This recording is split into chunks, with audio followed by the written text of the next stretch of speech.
मला अतिशय आनंद आहे।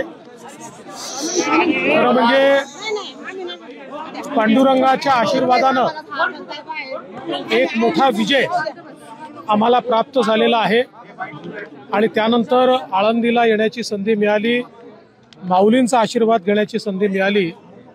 मला असं वाटतं की प्रत्येकाकरता हा क्षण अतिशय सुखाचा असतो।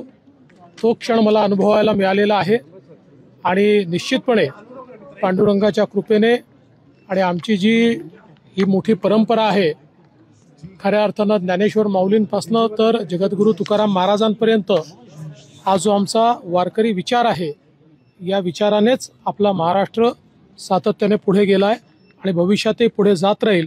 आणि म्हणून या विचाराची आठवण आम्हाला सातत्याने होत राहावी याकरता आजच्या भाषेत सांगायचं झालं तर आम्ही रिचार्ज घेण्याकरता या ठिकाणी येत असतो।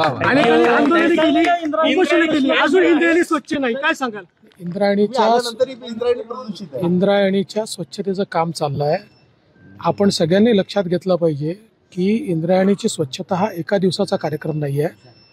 जवळजवळ सगळ्या शहरांचं, गावांचं आणि उद्योगाचं पाणी हे त्या ठिकाणी जातं। ते सगळं कॅच करून, ते सगळं शुद्ध करून आपल्याला शुद्ध पाणी इंद्रायणीत सोडायचं आहे। त्याचा कार्यक्रम आपण सुरू केलेला आहे, मागेच लॉन्च केलेला आहे। सगळ्या वेगवेगळ्या गावांना, ग्रामपंचायतींना, नगरपालिकांना, महानगरपालिकांना आपण निधी उपलब्ध करून देतो आहोत। उद्योग विभागाला देखील आपण सांगितलेलं आहे कुठलेही एफ्लुएंट जाऊ नये, पण नुसतं जाऊ नये म्हणून हे होत नाही, त्याकरता ती व्यवस्था उभी करावी लागते। ती व्यवस्था उभी करण्याचं काम हे सुरू केलेलं आहे। पुढच्या काळात ते युद्ध पातळीवर आम्ही करू। देवस्थानचं काम खरं तर गडकरींच्या हस्ते सुरू झालं होतं, म्हणजे तिथलं भूमिपूजन झालं, मात्र आजही ते काम चालू झालेलं नाहीये। केंद्राचे आणि राज्याच्या याच्यामध्ये निधी अडकल्याचं बोलतो। नाही, निधी कुठे अडकलेला वगैरे नाही आहे। त्याच्या काही प्रोसेसेस असतात, त्या प्रोसेसेस चाललेल्या आहेत। टप्प्याटप्प्यानं हे काम देखील पूर्ण होईल।